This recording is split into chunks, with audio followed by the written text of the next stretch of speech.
Мына достор, Стамбул шаарында 7 чоку бар экен. Ошол 7 чокунун бирине бул салт болуп калыптыр да. Ар бир башчы өзүнө ушундай мечиттерди курдуруп келген экен.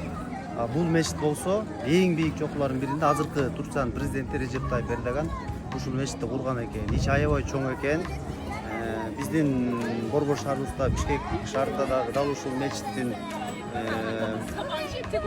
копиясын дал ушул Турция мамлекетинин башчылары куруп берген деп айтылып жүрөт айыма. Окшоштугу аябай окшош экен. Бирок ичинде 100 000 деген адам батат экен бул мечитке. Аябай чоң экен.